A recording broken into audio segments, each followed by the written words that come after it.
हाँ लाओ बेटा। योगेंद्र बेटा, कम से कम एक हफ्ते के लिए तो रुक जा। माँ, आपका कहा बिल्कुल नहीं टालता मैं। इंदौर में कल बहुत बड़ा सम्मेलन है, जाना बहुत जरूरी है। सविता, योगेन अब सिर्फ हमारा बेटा ही नहीं रहा, बहुत बड़ा आदमी हो गया है। कई वक्त हैं इसके। क्यों बेटा? ठीक है फिर योगेंद्र, हम लोग कल सुबह निकल जाएंगे। पक्का ना मुकेश भैया? नहीं तो मैं टैक्सी कर लेता हूँ। अरे नहीं, मैं तुम्हें इंदौर छोड़ देता हूँ और शाम तक वापस आ जाऊंगा।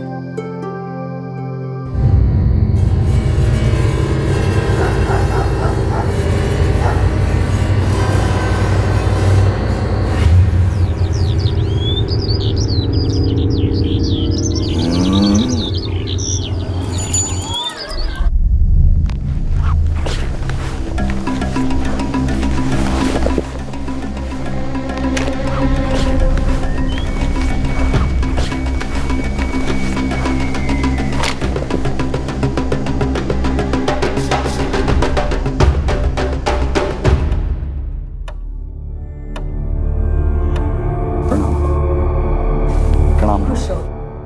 अपना ख्याल रखिएगा। चलता हूँ भाभी।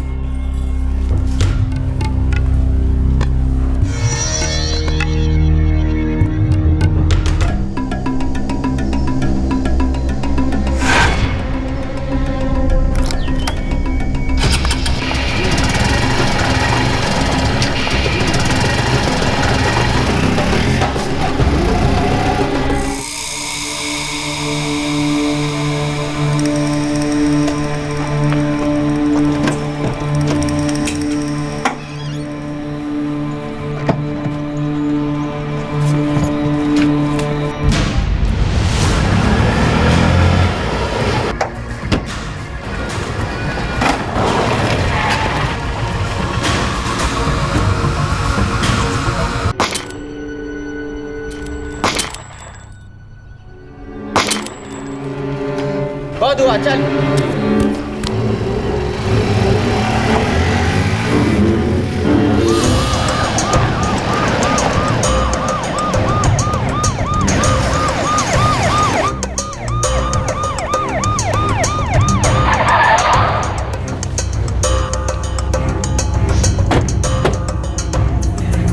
साहब तो पुलिस वाले आए थे।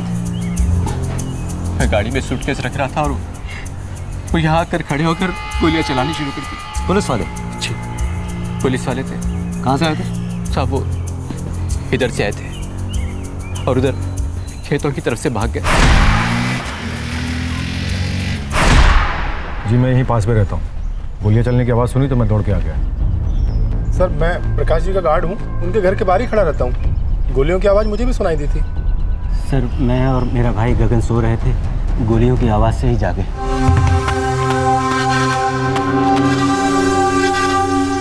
क्या हुआ? तब योगेंद्र जी को किसी ने गोली मार दी। हे भगवान। बहुत नामी पंडित थे योगेंद्र जी। अभी कल ही आए थे गांव में रामलीला के उद्घाटन के लिए। जा कहाँ रहे थे?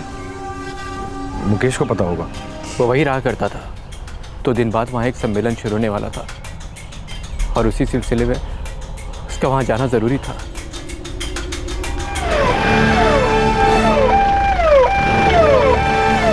योगेंद्र जोशी, एक नामी पंडित, एक सम्माननीय व्यक्ति। उन्हें दिन दहाड़े दो लोगों ने गोलियों से मार डाला जो पुलिस वाले दिखते थे। कत्ल के इरादे से उन्हें बहुत करीब से गोलियां दागी गईं और योगेंद्र जोशी की तत्काल मौके पर ही मौत हो गई। क्या था ये? कोई एनकाउंटर, कोई साजिश या फिर सोचा समझा प्लान?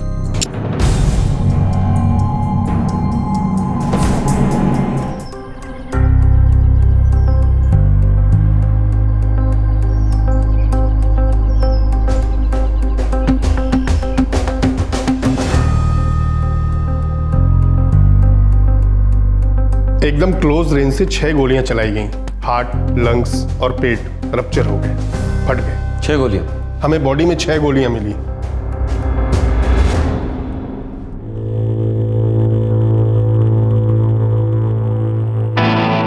छह गोलियां बॉडी से मिली हैं, 2 गोलियां क्राइम स्पॉट से।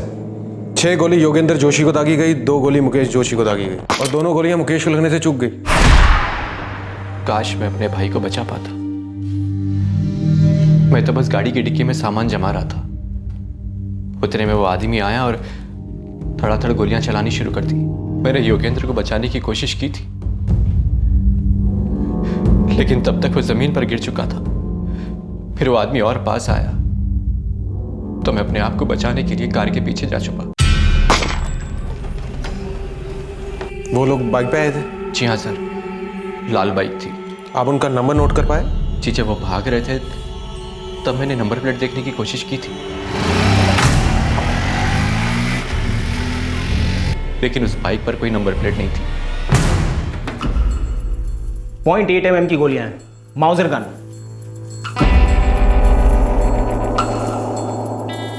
इस तरह की गन का इस्तेमाल पुलिस फोर्स में किया जाता है।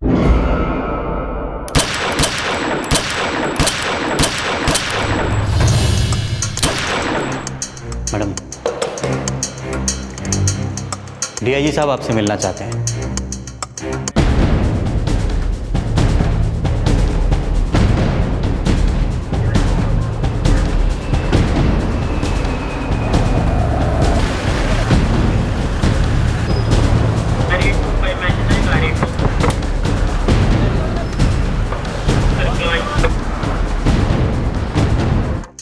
सर सब चेक पोस्ट पे खबर कर दी गई है सर। जगह जगह नाकेबंदी भी लगा दी गई। सर बाइक पे नंबर प्लेट थी ही नहीं सर। ये योगेंद्र जोशी बड़ा इनामी आदमी था, बड़ा इज्जतदार शख्स। जी मुझे पता चला सर। मामला सुलझाने और दोषियों को पकड़ने के लिए मुझे ऊपर से फोन आने शुरू हो गए हैं। जी मैं समझ रहा हूँ सर। इस इन्वेस्टिगेशन में स्पेशल सेल आपके साथ रहेगी। Right sir. बड़ा हाई प्रोफाइल मामला है सर। पता चला है योगेंद्र जोशी बड़े बड़े रसूख वाले लोगों के घर में पूजा पाठ यज्ञ हवन किया करता था। हर किसी पे नजर रखनी होगी, पर मेरा सर यही सोच सोच के चकरा रहा है कि वो कौन है जो इतने बड़े आदमी से निपटने के लिए पुलिस का इस्तेमाल करेगा। हो सकता है सर ये कोई नकली पुलिस हो।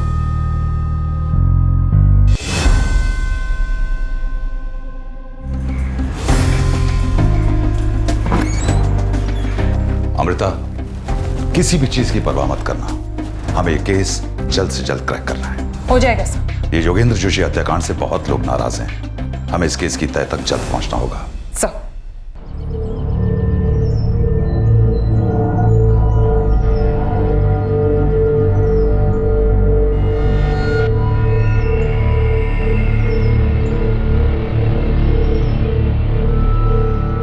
सत्य है, सत्य है, सत्य है, सत्य है, सत्य है, सत्य है, सत्य है, सत्य है, सत्य है, सत्य है, सत्य है, सत्य है। दो लोग बिना नंबर प्लेट वाली रेड बाइक पे आए। उन दोनों ने पुलिस की वर्दी पहनी हुई थी और माउजर गन का इस्तेमाल किया जो पुलिस फोर्स करती है। वर्दी और गन दोनों पुलिस की। इससे दो ही पॉसिबिलिटीज हो सकती है। पहली, योगेंद्र जोशी से बदला लेने के लिए उन लोगों ने पुलिस का इस्तेमाल किया, या फिर दूसरी, हम लोगों को धोखा देने के लिए उन लोगों ने पुलिस की वर्दी पहनी। हाँ, ये दोनों पॉसिबिलिटीज हो सकती हैं। कल्प्रिट्स और मोटिव, हमें दोनों पर ध्यान देना होगा। दोनों में से कोई एक हमें इस मामले की जड़ तक पहुंचाएगा। जी मैम। Motive, culprits. पंकज, मैं चाहती हूं कि तुम्हारी टीम कल्प्रिट्स पे फोकस करे। Right ma'am. वर्दी, गन वगैरह।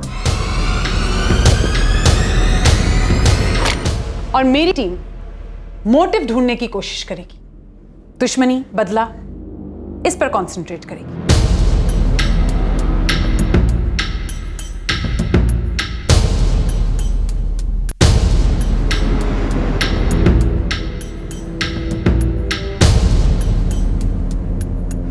जैसे ही दोनों टीम्स की जांच एक कॉमन पॉइंट पे पहुंचेगी, हम साथ बैठकर एक खाका तैयार करेंगे। Right ma'am.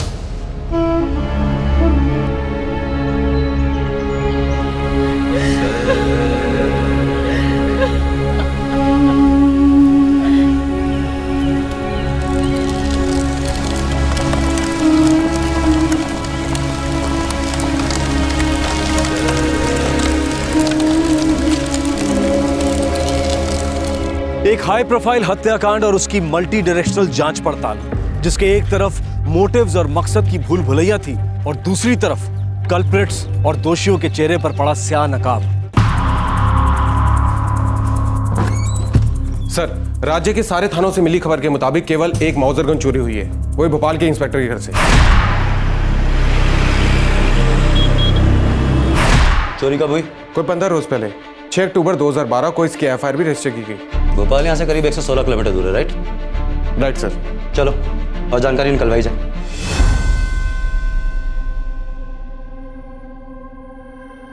मेरा बेटा मेरे ही कदमों पे चला और अपनी मेहनत के बल पर एक बहुत बहुत बड़ा पंडित बना। उसने अपनी पढ़ाई पूरी की, योग्यता हासिल की और जिंदगी में उसे जो कुछ भी मिला उसकी मेहनत, ईमानदारी और अच्छे चरित्र की वजह से मिला। भूपेश जी, आप उदयपुरा के प्रधान हैं। आपके बेटे बड़े बड़े लोगों के घर जाकर पूजा पाठ, यज्ञ हवन किया करते थे। वो इंदौर से ही काम करते थे ना? जी, योगेंद्र बहुत अच्छा काम कर रहा था और लोग उसे काफी पसंद भी करते थे। आपकी पत्नी अनीता, वो इंदौर की ही है ना? जी हाँ। चलता हूँ भाभी। मुकेश जी, क्या आपने उन किलर्स को ठीक से देखा था?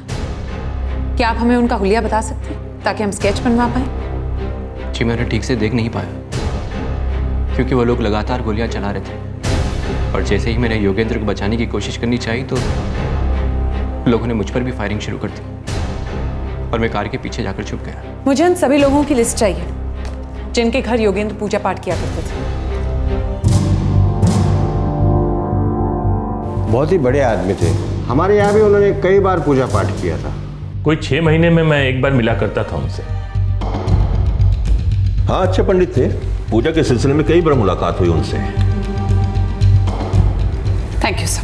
कई बार क्या होता है कि अगर आप अपने काम में अच्छे हैं तो पावरफुल कॉरिडोर्स में आपका आना जाना होता है, तो आप खुद भी पावरफुल हो जाते हैं। सर, यू मीन टू से पॉलिटिकली पावरफुल हो जाते हैं? हाँ, इन्हें भी आपके संबंध बनने लगते हैं तो जाहिर है दोस्त भी बनेंगे और दुश्मन भी।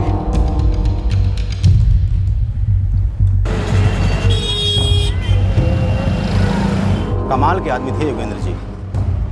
घर में कोई आपसी अनबन तो नहीं थी? अरे नहीं साहब, बहुत नेकी परिवार है। पिताजी जो है भूपेश जी, सालों से पूरा गांव जानता है और योगेंद्र जी उनके पदचिन्ह पर चले और मुकेश जी गांव में रह के ठेकेदारी करते हैं। भूपेश जोशी तो यहाँ के प्रधान है ना? हाँ साहब, ये पिछले साल ही चुनाव जीते हैं। साहब आपको तो पता है गाँव में ब्राह्मणों की चलती है तो ठाकुरों की। भूपेश जोशी के प्रधान बनने से ठाकुर लोग थोड़ा नाराज हो गए। किसको हराकर प्रधान बने वो? रघुवंश जी, पहले वही प्रधान हुआ करते थे।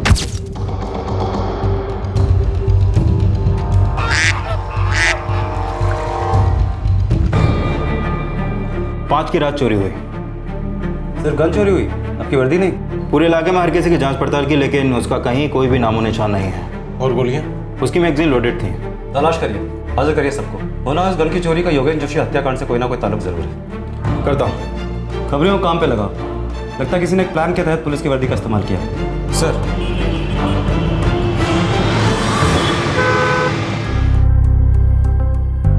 देखिए, हार और जीत इलेक्शन का हिस्सा होता है। जाहिर सी बात है, जो हारता है उससे गुस्सा होता है, नाराजगी होती है, कुछ समय लगता है, लेकिन बंदा हार को स्वीकार कर लेता है। आपके बेटे प्रकाश और योगेंद्र जोशी के बीच में झगड़ा हुआ था? झगड़ा नहीं हुआ था मैडम, जरा सी बहस हुई थी बस। और आपने उस पर इल्जाम लगाया था कि अपने पिता को जिताने के लिए उसने मैनिपुलेशन किया।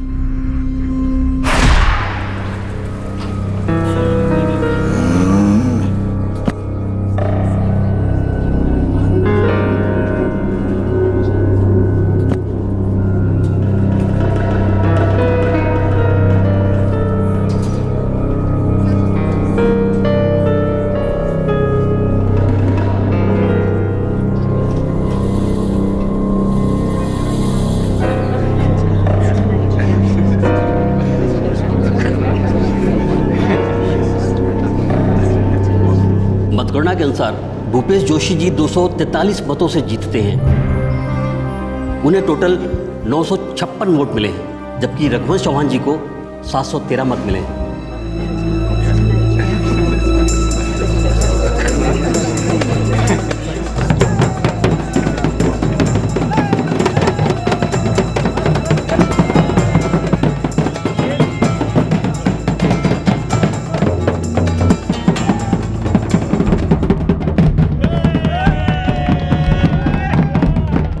तुमने मतदान में गड़बड़ करेगी। अपनी पहुंच का नाजायज फायदा उठाकर अच्छा नहीं किया तुमने योगेंद्र। प्रकाश जी, आप भी रसूख वाले आदमी हैं। आपके पिताजी यहाँ के प्रधान थे। और रही बात आरोप प्रत्यारोप की, तो ये इल्ज़ाम तो मैं भी आप पे लगा सकता हूँ। कह सकता हूँ कि हर बार इसी तरह से आप भी चुनाव जीतते आए। इतने वक्त से अगर हम जीतते चले आ रहे हैं तो केवल लोगों के समर्थन से। फिर आपको बड़प्पन का परिचय देते हुए गरिमा के साथ हार को स्वीकार लेना चाहिए। स्वीकार लेना चाहिए कि अब आपको जनता का समर्थन मिलना बंद हो गया है।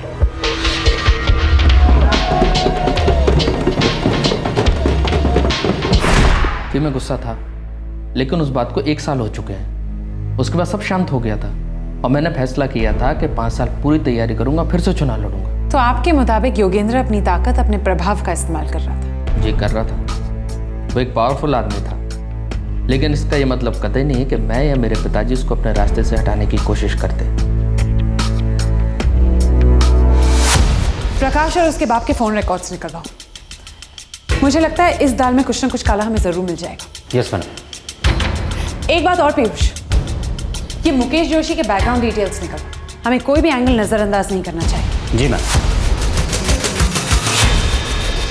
ओम अनादिनिधिनो देव शंख चक्र गदाधर अक्षैव पुंडरीकाक्ष प्रेतमोक्षी प्रदुर्भवः।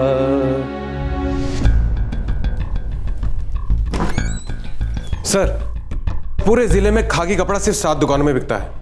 पूरी संभावना है कि इस काम के लिए वर्दी सिलवाई गई होगी।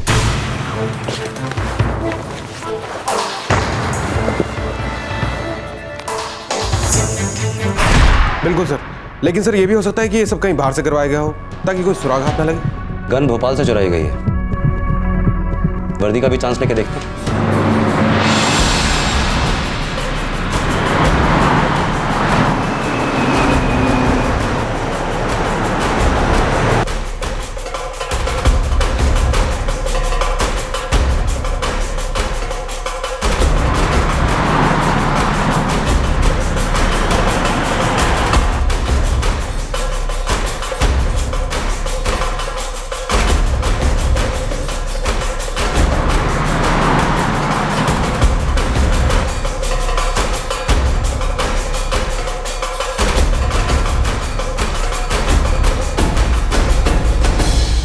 पिछले 2 महीनों में कोई 56 लोगों ने खाकी कपड़ा खरीदा है। सोचने की बात है। खाकी कपड़े से या तो वो पुलिस की वर्दी सिलवाएगा या एनसीसी की। बस कंडक्टर, ड्राइवर या फिर चौकीदार, ये भी तो हो सकते हैं। सभी रसीदों में नाम तो है पर कॉन्टैक्ट नंबर्स वगैरह नहीं है। ओके, नाम ही कॉमन है। कोई पुलिसमैन हो सकता है या सर्विस से कोई और। अगर खाकी कपड़ा खरीदा गया है तो सिलवाया भी गया होगा। टेलर्स हमेशा नंबर लेते हैं ट्रायल्स और डिलीवरीज के लिए।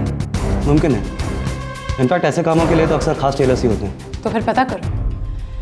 वैसे भी मोटिव्स को लेकर हमारे पास अब तक कोई लीड, कोई सुराग नहीं। ये रखना।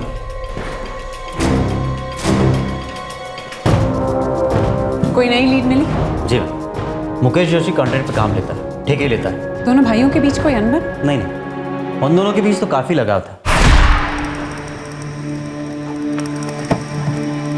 लेकिन वो किलर्स तो खास तौर पे योगेंद्र जोशी को ही मानने आए थे। एक बात और पता चली है मैम, पिछले साल गांव की सड़कें बनाने का कॉन्ट्रैक्ट मुकेश जोशी के नाम खुला था। इससे किसी को प्रॉब्लम? हाँ, एक और ठेकेदार, उसे परेशानी थी इससे, उसने भी टेंडर भरा था। कौन?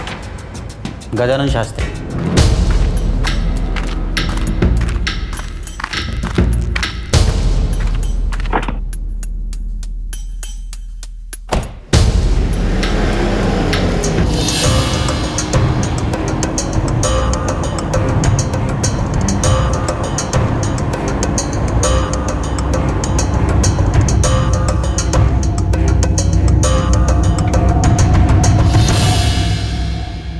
साहब, इस काम का मुझे 20 साल का तजुर्बा है। मुझसे पहले मेरे पिताजी यही काम किया करते थे। ज़रा सी गड़बड़ हो, चुटकी में समझ जाता हूँ। कदम, पिछले 3 महीनों में 56 लोगों ने खाकी कपड़ा खरीदा है। उनमें से जिन लोगों ने तुमसे यूनिफॉर्म सिलवाई है, मुझे उसकी लिस्ट चाहिए पूरी डिटेल के साथ। 56 में से 54 मेरे पास आए हैं। पूरी डिटेल दे सकता हूँ आपको, लेकिन कोई 2 हैं जो मेरे पास नहीं आए। इस जिले में और कौन है जो वर्दी सिलता है? एक छोटा मोटा दर्जी है, घनश्याम टेलर। भूले भटके कुछ लोग वहाँ भी चले जाते हैं। हो सकता है वो दोनों उसके पास गए।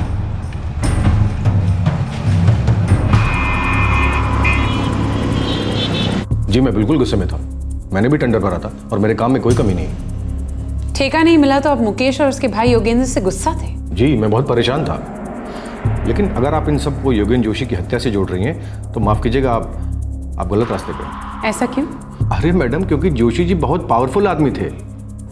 हम उन पर गुस्सा करने की हिम्मत कर सकते हैं, लेकिन इतना सब करने की हिम्मत नहीं है हमारी। और अगर समझो ऐसा किया भी तो आज तक जितना कमाया है सब खत्म। ठीक है, एक ठेका नहीं मिला दूसरा सही, ठेकेदारी में चलता है ये सब।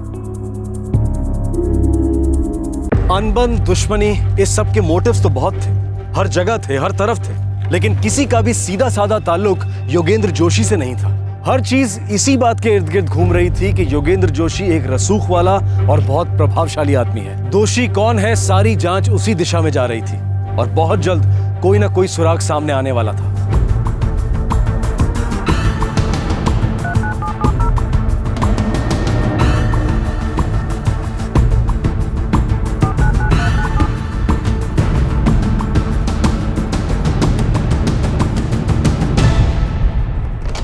सर, जिन 54 लोगों ने सुपर टेलर से वर्दी सिलवाई सबका पता चल चुका है। मतलब ये कि 2 बाकी हैं जिन्होंने घनश्याम टेलर से सिलवाई। उन 2 को भी हमें चेक करना होगा sir.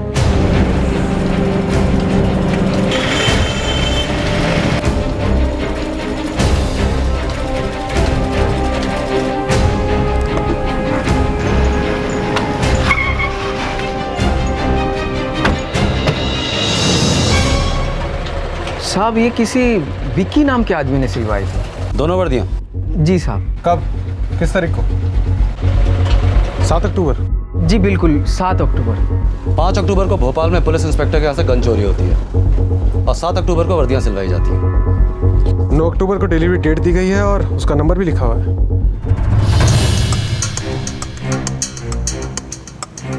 The number that you are trying to reach is out of service. Sir, phone तो ऑटो सर्विस आ रहा है। ये विक्की कौन है? इतना तो हमको याद नहीं साहब।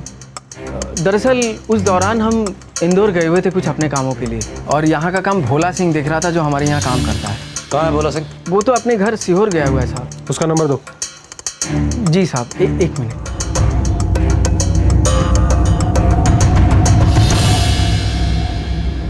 The number that you are trying to reach. Sir, Bhola Singh का फोन तो ऑटो सर्विस बता रहा है। किसी बड़ी साजिश की बू आ रही है। और विक्की की फोन की डिटेल कल तक मिल जाएगी। उम्मीद है इसके फोन का कोई था योगेंद्र जोशी तक जाता हूँ।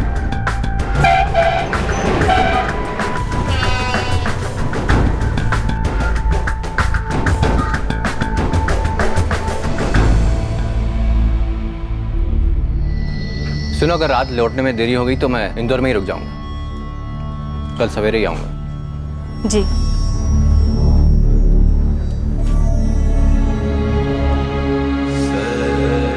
किसी भी चीज का क्या मतलब सविता,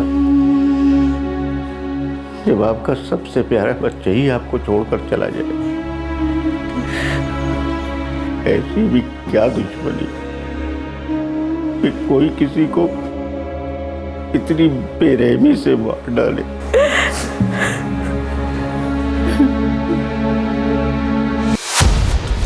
पूरे गांव में कोई नहीं जानता कि विक्की कौन है। इनफैक्ट पूरे गांव में किसी का नाम विक्की है ही नहीं, ना तो किसी का nickname Vicky. I am sure वो जो भी है उसका इस केस से कोई ना कोई लेना देना जरूर है। लगता है टेलर के यहाँ 2 वर्दियां सिलवाई गई थी।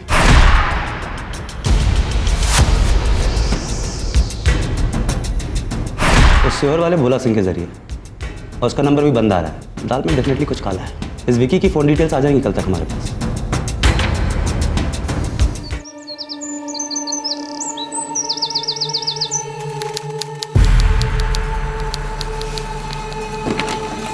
सर, ये विक्की जो है इंदौर का रहने वाला है। 5 अक्टूबर 2012 को इसने प्रीपेड सिम खरीदा, जिससे केवल से 3 ही नंबर पर बातचीत की गई, जिसमें से एक नंबर भोला का था और बाकी 2 दूसरे नंबर 444-578-765 और 444-234-323। ये 2 नंबर अब आउट ऑफ सर्विस है। इतने सारे आउट ऑफ सर्विस नंबर्स की भूल भुलैया, और इसी दौरान विक्की अपना सिम खरीदता है। अनिल, हो ना हो, ये सारी बातें एक ही तरफ इशारा कर रही है कि हम अपनी मंजिल की ओर बढ़ रहे हैं। चलो।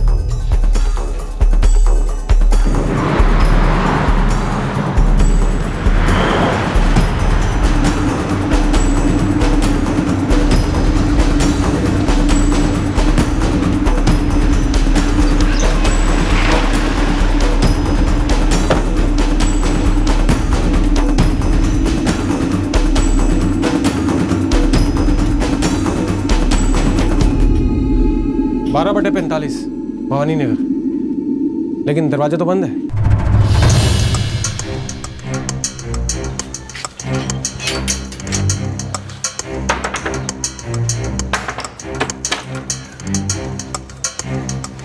जी ये विकी इस पास वाले घर में रहता है ना? हाँ साहब, यहीं रहता है। कहाँ है अभी? काम पे गया होगा। कहाँ काम करता है? वो मेन बाजार में किसी हार्डवेयर की दुकान में काम करता है साहब, पर उसकी दुकान का नाम और पता मुझे नहीं मालूम साहब।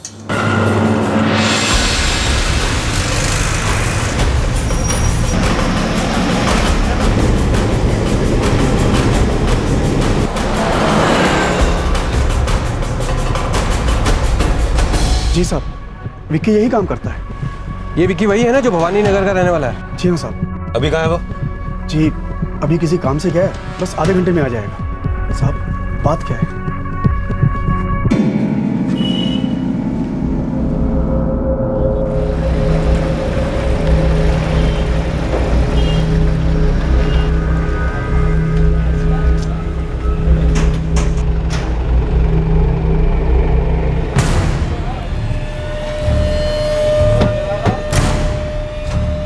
ट्रिपल 487879। अब बोले तेरा नंबर नहीं है? नहीं साहब, ये मेरा नंबर नहीं है।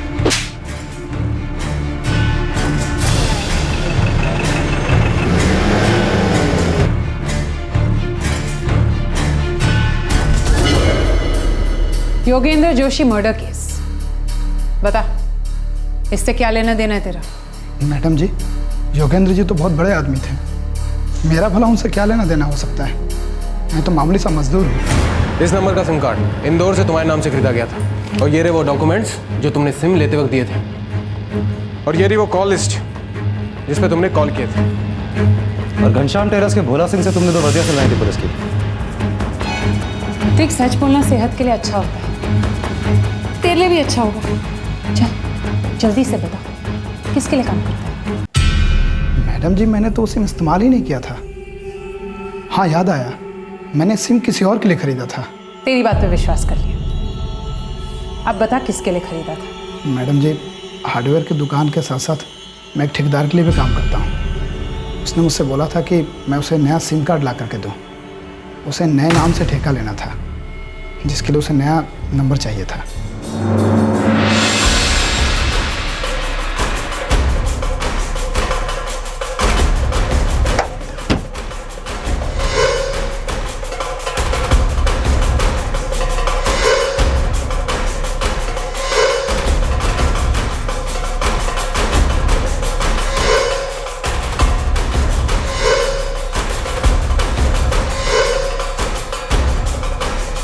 कौन है ये ठेकेदार? उदयपुरा गांव के गजानंद शास्त्री। जी मैं यहीं पास में रहता हूँ। गोलियां चलने की आवाज़ सुनी तो मैं दौड़ के आ गया। जिन जिन लोगों से हमने पूछताछ की है, ये उन्हीं लोगों में से एक है।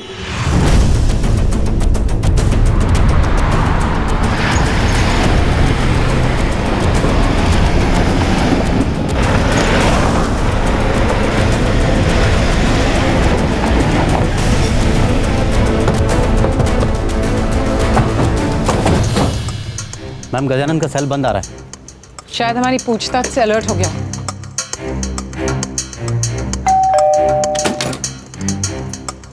गजानन शास्त्री?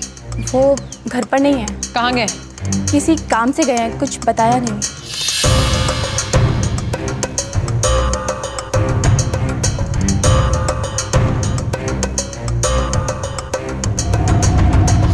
मुझे सच में नहीं पता वो कहाँ गए हैं। हमें आपके सारे रिश्तेदारों की डिटेल चाहिए। जी मैम, गजानन घर पे नहीं है।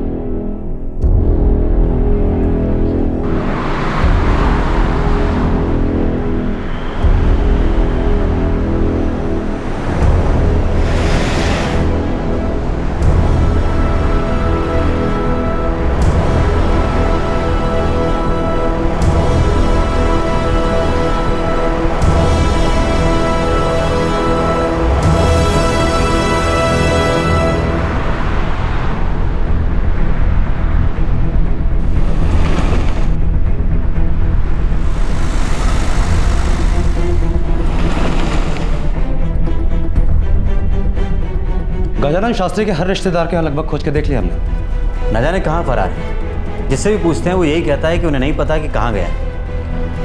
जिससे तकरीबन ये साबित हो जाता है कि वो इस सब में शामिल है। सोचने वाली बात यह है कि टेंडर पर हुई झगड़े की बात इतनी आगे जा सकती है, इतनी आगे कि एक साजिश रची जाए, 2 हत्यारे लाए जाए और सबसे बड़ी बात पुलिस यूनिफॉर्म का इस्तेमाल किया जाए। हो सकता है कि इस सब के पीछे कुछ और भी हो सकता है कि गजानन शास्त्री सिर्फ एक ऊपरी मोहरा है, लेकिन जो भी है वो इस केस की बहुत ही इंपॉर्टेंट कड़ी है। मैं मुझे लगता है कि इसके फ़ोन रिकॉर्ड्स की जांच करनी चाहिए, क्योंकि विक्की के जरिए जो उसे फ़ोन हासिल हुआ था उससे गजानन ने इससे किस किस को फ़ोन किया। ये ठीक है।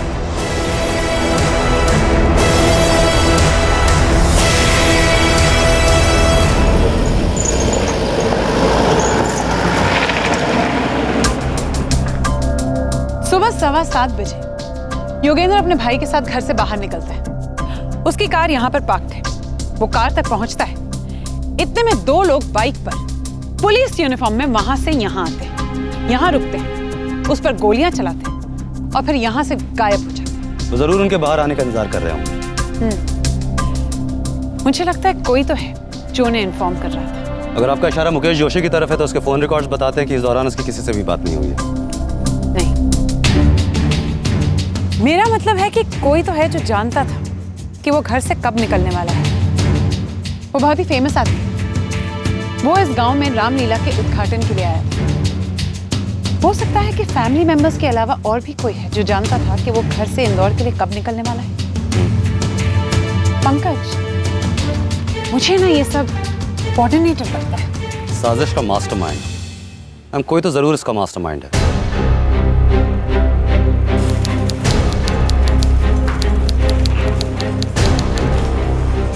सर, विक्की के फ़ोन नंबर में से एक तो 444578799 ये गजानन इस्तेमाल कर रहा था और बाकी के दोनों नंबर बंद आ रहे हैं और दोनों ही नंबर फर्जी कागजात के जरिए इंदौर से लिए गए। हो सकता है कि ये दोनों नंबर्स उन कातलों के हों।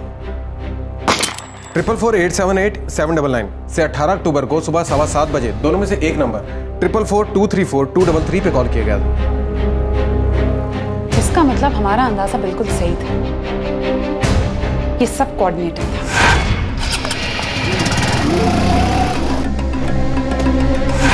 सिग्नल मिला कि योगेंद्र घर से बाहर निकल रहा है, उन्हें निकलना चाहिए।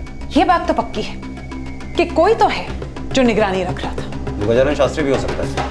इसका मतलब दोनों कातिल पहले से वहां तैयार खड़े थे।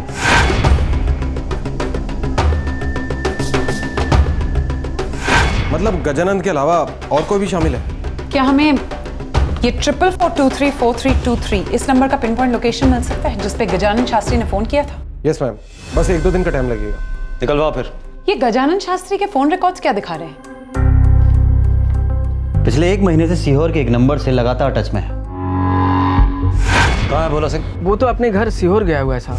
तो भोला सिंह तो टेलर शॉप में काम करता है, वो भी तो सीहोर का ही है। सीहोर का ये नंबर है किसका? कोई देवेश प्रताप राजपूत है। सीहोर पुलिस से बात करो। उनसे कहो कि देवेश राजपूत की सारी डिटेल्स पता करें।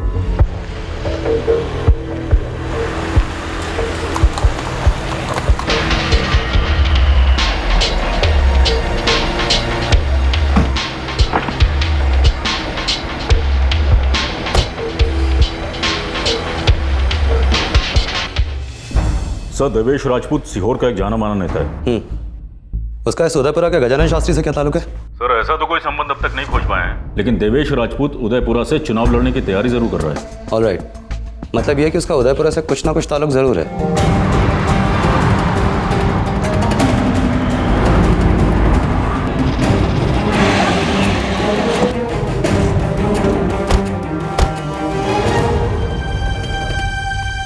गजानन शास्त्री, ये नाम सुना हुआ है?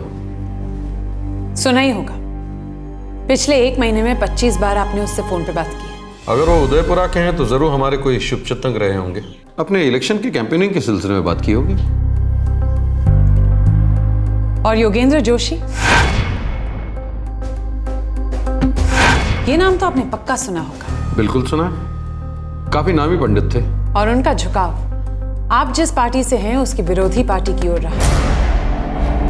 देखिए मैडम, ऐसे बहुत सारे लोग हैं, बहुत सारी पार्टियां हैं जो हमारे विरोध में हैं, पर इसका मतलब ये थोड़ी है कि हम सबको रास्ते से हटा दें। योगेंद्र जोशी के प्रभाव का दायरा बहुत ही मजबूत था उदयपुरा। तो ये जाहिर सी बात है कि आपने उसे अपने रास्ते का कांटा समझ लिया होगा। और दूसरी बात ये, गजानन शास्त्री इस सब में कैसे शामिल है, इसके पुख्ता कारण है हमारे पास। लेकिन हमारा ये मानना है कि उसने ये सब अकेले नहीं किया। तो आपका मानना है इस सबके पीछे कोई मास्टरमाइंड है, और वो मास्टरमाइंड हम हैं? हो सकता है। आपको क्या लगता है कि आप हमारे मुंह पर बोल देंगी और हम मान लेंगे कि हाँ हम इसमें शामिल हैं? जी, अगर आप हैं तो ये कन्फेस करने का बहुत ही अच्छा मौका है। तो ठीक है, हमारा ऑनेस्ट कन्फेशन ये है कि हम इसमें शामिल नहीं हैं। हमें पूरा यकीन है कि आप हमारी बात पर यकीन नहीं करेंगे। इसके बाद भी आप हमारी पूरी इन्फॉर्मेशन निकालेंगी, पुलिस हमारे पीछे लगाएंगी, हमारे फ़ोन रिकॉर्ड्स चेक करेंगी। प्लीज़ कीजिए, अपनी पूरी तसल्ली कीजिए। लेकिन मैडम, हम इसमें कहीं भी शामिल नहीं।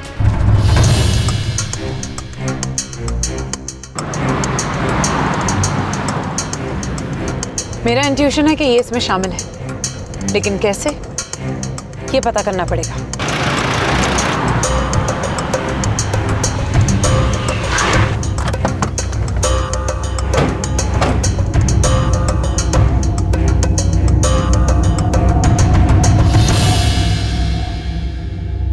नहीं मैडम, मुझे नहीं लगता मेरे बेटे योगेन की कभी देवेश राजपूत से कोई खास बातचीत रही हो।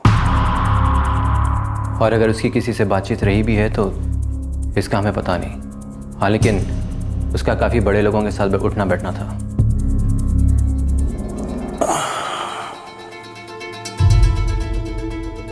देखिए मैडम, मेरा बेटा एक नामी पंडित था, बड़े बड़े लोगों पर उसका प्रभाव था। लोग उसे प्यार करते थे, उसका सम्मान करते थे, उसकी ईमानदारी और अच्छे काम की वजह से।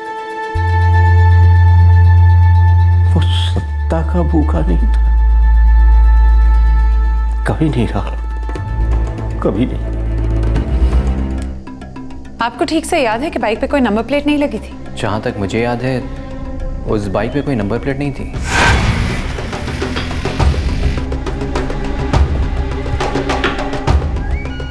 पीयूष, उस बाइक के बारे में कुछ पता नहीं चला ना? कोई लीड नहीं मिली ना? नहीं मैडम, तलाश जारी है। जैसे नए सिम कार्ड्स हासिल हो गए, पुलिस के नए यूनिफॉर्म्स बनवाए गए, वैसे ही हो सकता है कि ये बाइक भी हासिल की गई। सारे बाइक के शोरूम्स में चेक करो, हो सकता है वहां से कोई लीड मिल जाए। जी मैडम। हार्डवेयर शॉप में काम करने वाले विक्की से योगेंद्र के पड़ोसी गजानन शास्त्री, गजानन शास्त्री से उदयपुरा के बाहर का नेता देवेश राजपूत, जिसका उदयपुरा से एक नाता जरूर था, इन सब तक पहुंचा गया। लगभग पूरा खाका सामने था, लेकिन मुख्य आरोपी ठेकेदार गजानन शास्त्री अब भी खाके से कहीं बाहर लापता था और जुर्म का मकसद अब भी अनजान ही था। लेकिन जल्द ही एक नया सुराग, एक नया सिरा क्या जांच की थाली में परोसा जाने वाला था।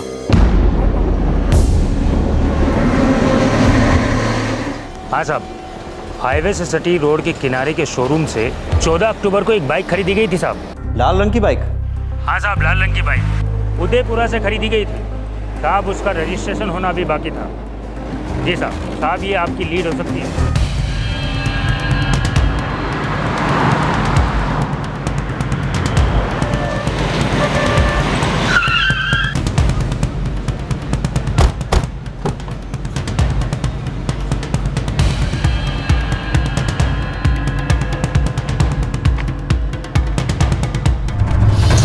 यस मैम, 14 अक्टूबर को एक रेड कलर की बाइक उदयपुरा से किसी ने खरीदी थी। किसने खरीदी थी? गगन सिंह। गगन सिंह? ये भी योगेंद्र जोशी का पड़ोसी है। ये साजिश काफी गहरी लग रही है।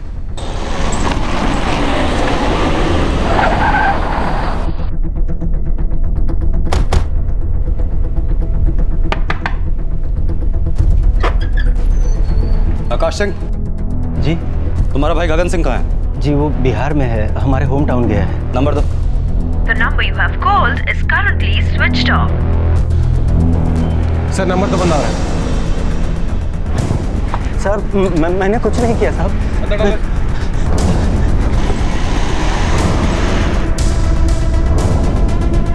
मुझे कुछ नहीं पता है साहब, कुछ नहीं पता है मुझे। देखते हैं तेरी याददाश्त कब तक खराब रहती है।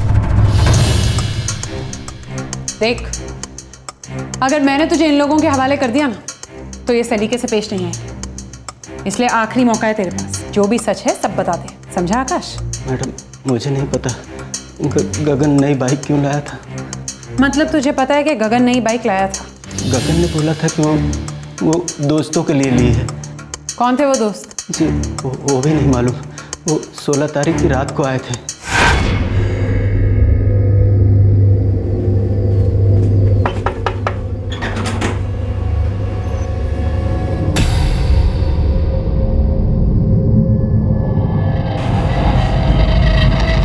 कौन थे वो? जी मुझे नहीं मालूम मैडम जी, लेकिन वो 18 तारीख की सुबह ही निकल गए थे। तुमने देखा निकलते हो? नहीं, गगन ने बोला था कि वो सुबह जल्दी निकल गए। और बाइक ले गए?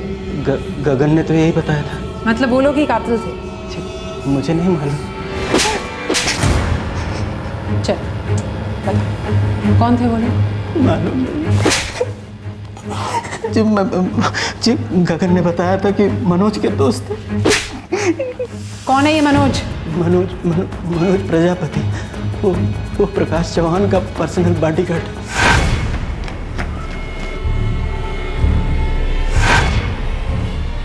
और क्या जानता है तू उस मर्डर केस के बारे में? मैडम मुझे कुछ नहीं मालूम। शायद मेरा भाई इसमें शामिल हो। वो 18 तारीख की सुबह से गायब है, जिस दिन योगेंद्र जी की हत्या हुई थी। मैं इस बाइक के चक्कर में बहुत डर गया।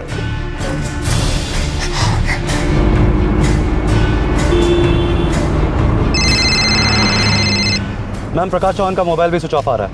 अब ये भी फरार हो गया? जब हमने इन लोगों से पूछताछ शुरू करी तब इन्हें समझ आया कि जाल में फंस सकते हैं। ये साजिश हमने जितना सोचा था उससे कई ज्यादा बड़ी मालूम पड़ती है। हमें जल्दी उसके बॉडीगार्ड मनोज तक पहुंचना होगा, इससे पहले कि वो भी फरार ना हो जाए।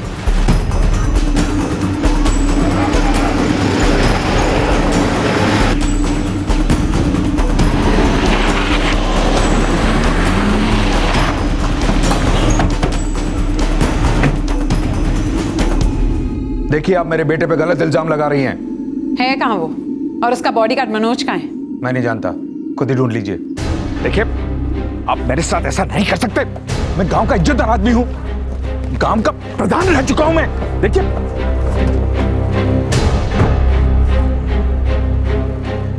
आपको मुझसे कुछ भी हासिल नहीं होगा।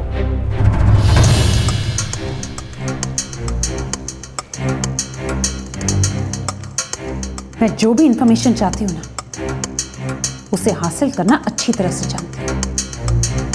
अगर मैं अपने पे आ गई तो आपके लिए अच्छा नहीं होगा। इसलिए बेहतर यही होगा कि जो भी सच है साफ साफ बता दीजिए। और हाँ, मेरे बारे में कोई भी गलतफहमी मत पालिएगा। मेरे सब्र का इम्तिहान तो बिल्कुल भी मत लीजिएगा। जो भी सच है ना वो उगल दीजिए। आप समझ रहे हैं ना? चलिए बताइए, कहाँ है मनोज? वो अपने घर गया है। कहाँ है उसका घर? भोपाल। और आपका बेटा प्रकाश, वो कहाँ है? मुझे नहीं पता। नहीं पता तो ठीक है। जैसे ही मनोज मेरे हाथ लगेगा मैं उससे सब कुछ सच सच उगलवा लूंगी। लेकिन अगर उसे भी प्रकाश के बारे में कुछ नहीं पता हुआ तो आपको हमारे दर्शन दोबारा होंगे।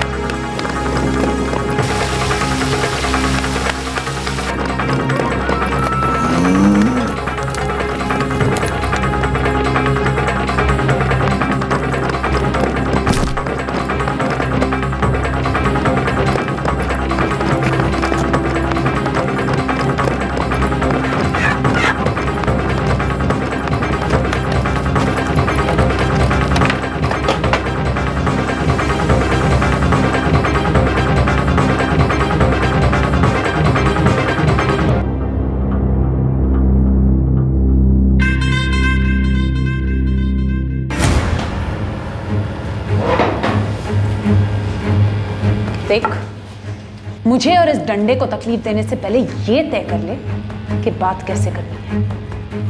मेरी ड्यूटी थी तो मैंने तुझे बता दी। वो क्या है ना कि ये डंडा इस्तेमाल करना मुझे नहीं आता, इसलिए जब ये चलेगा तो कैसे चलेगा, कहाँ पड़ेगा, कैसे पड़ेगा और कितनी जोर से पड़ेगा, ये मुझे नहीं पता। तो अब तू डिसाइड कर कि तुझे मुझसे बात करनी है या इस डंडे से। हाँ बोल, बता। हाँ, बोल बोल, मैं सुन रही हूँ, बोल। सचिन और जग्गा।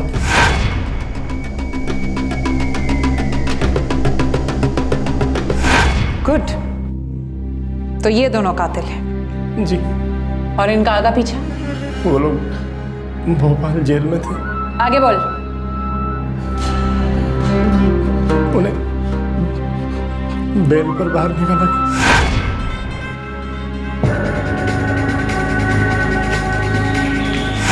3 अक्टूबर को बाहर लाया गया। कौन लाया उन्हें बाहर? मैं लाया था। किसने कहा था उन्हें बाहर लाने को?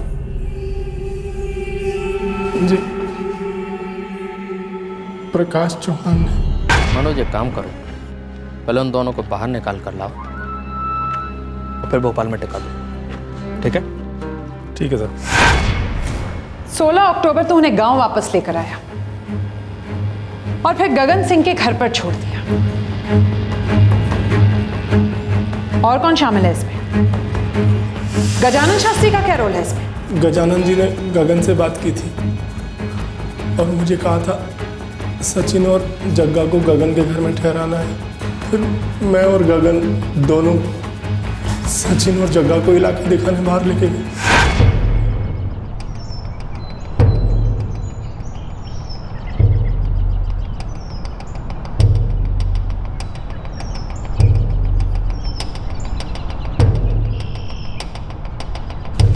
यही है वो घर।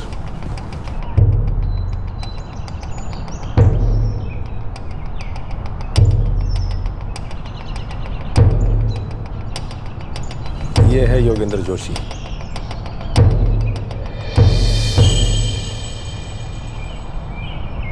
पब्लिक वाली जगह पे उसके साथ कुछ करना आसान नहीं होगा। आपने कहा ना, बहुत नामी आदमी, पकड़े जाएंगे हम। मेरे पास एक प्लान है, उसको खत्म करो और फुटो वहाँ से। भागने के लिए टाइम भी ज़्यादा मिलेगा और पकड़े जाने की संभावना ना के बराबर। क्या प्लान है? देखो, योगेंद्र यहाँ गांव में रामलीला के उद्घाटन के लिए आया और 18 तारीख की शाम को इंदौर में उसका कॉन्फ्रेंस है। यानी वो यहाँ से 17 या 18 को निकलेगा और ज़्यादातर उसका भाई अपनी गाड़ी में छोड़ने जाता है, मुझे पता है। मतलब इन 3 दिनों में हम अपना काम कर सकते हैं? हाँ, 16, 17 या 18 एग्जैक्टली कब निकलेगा मुझे पता लग जाएगा, मैं बता दूंगा। और पुलिस यूनिफॉर्म? पुलिस यूनिफॉर्म का इंतजाम हो जाएगा। हमें एक बाइक और गन की ज़रूरत होगी। बाइक का इंतजाम हो जाएगा, मैं गगन को बोल दूंगा लेके आएगा। लेकिन हमें गन नहीं खरीदनी चाहिए, निशान छूट जाने पे पकड़े जाने का चांस बढ़ जाएगा। गन का जुगाड़ मैं कर लूँगा। जब वर्दी पुलिस की है तो गन भी पुलिस की होनी चाहिए ना। काम शुरू कर दो, हमें एकदम तैयार रहना चाहिए। तो प्रकाश और गजानन दोनों एक साथ हो गए थे इस हत्या के लिए? जी, दोनों की योगेंद्र जोशी से रंजिश थी। प्रकाश जी के पिता चुनाव हार गए थे। मतगणना के अनुसार भूपेश जोशी जी 243 मतों से जीतते हैं। अपनी पहुंच का नाजायज फायदा उठाकर अच्छा नहीं किया तुमने योगेंद्र। स्वीकार लेना चाहिए कि अब आपको जनता का समर्थन मिलना बंद हो गया है। और गजानन जी को मिलने वाला एक खास ठेका योगेंद्र जोशी के भाई मुकेश जोशी को मिल गया था। आपको कॉन्ट्रैक्ट नहीं मिला, कॉन्ट्रैक्ट मिला मुकेश जोशी को। वजह तो आपको पता ही होगी, योगेंद्र जोशी बहुत पावरफुल आदमी है वो प्रकाश जी। खैर, आपने मुझे क्यों बुलाया? आपको तो पता होगा, पिछले साल मेरे पिताजी चुनाव हार गए थे। इसी योगेंद्र जोशी के कारण इसने अपनी सारी ताकत लगाकर मेरे पिताजी के खिलाफ वोटिंग कराई। बहुत पकड़ है उसकी यहाँ पर लोगों पर। तो हमें उसकी इसी पकड़ को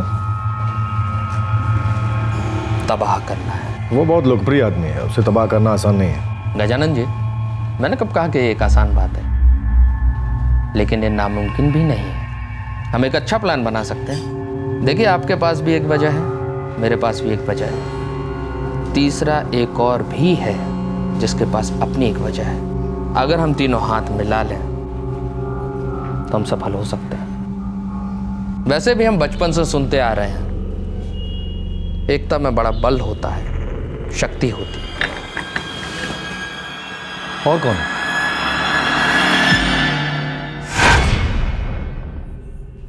और कौन है जिसकी योगेंद्र से रंजिश थी?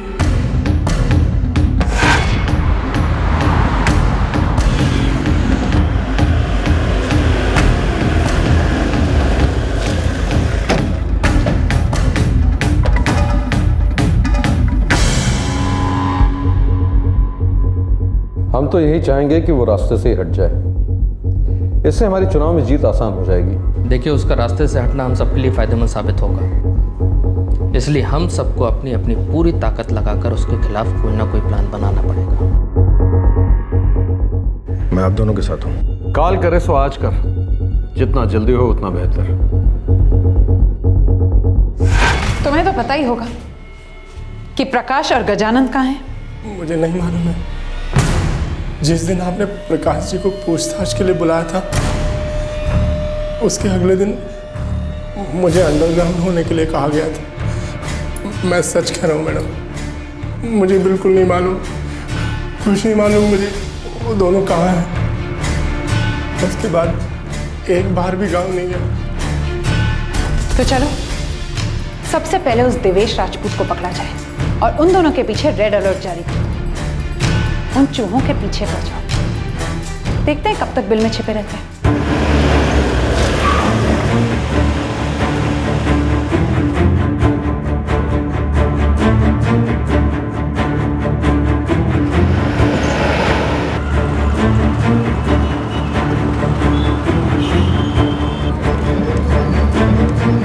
मेरी बात सुनिए सर।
सर 7 लोग कस्टडी में।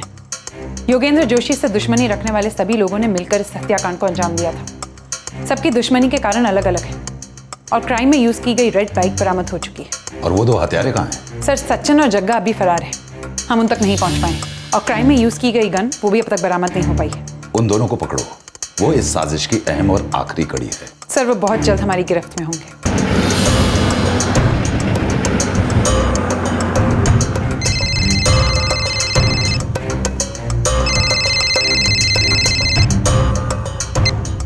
हाँ बिस्मिल्लाह, बोलो। साहब पक्की खबर है, सचिन एक आदमी के साथ बाइक पर निकला है। किधर निकला है? साइड रोड जो बरेली को जाता है। खबर है बरेली में उनको कोई काम है साहब। कौन कौन है? साहब सचिन के साथ कोई और है, लेकिन जग्गा नहीं है। ठीक है।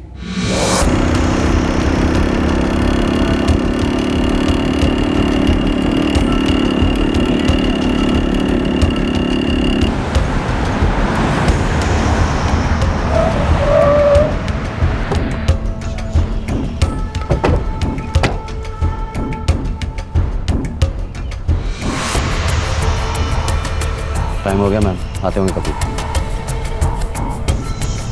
ठहर जाओ सर।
खून के पैसे।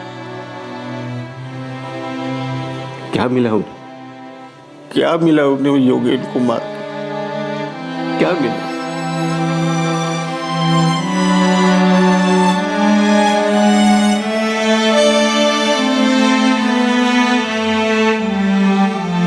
हत्या में शामिल दूसरा आरोपी अब भी फरार है। बाकी के षड्यंत्रकारी अभी न्यायिक हिरासत में हैं और पुलिस इस मामले की चार्जशीट दायर करने वाली है। योगेंद्र जोशी के दुश्मनों ने इकट्ठे होकर दोस्ती का हाथ थामा, साजिश रची और उसे रास्ते से हटा दिया। योगेंद्र जोशी काफी प्रभावशाली माना जाता था, लोगों के बीच उसकी बहुत अच्छी पकड़ थी। साजिश करने वाले बच नहीं पाए, पकड़े गए और उनकी साजिश का पर्दाफाश हुआ। लेकिन क्या उन्हें इसकी सजा भी मिलेगी, ये तो आने वाला वक्त ही बताएगा।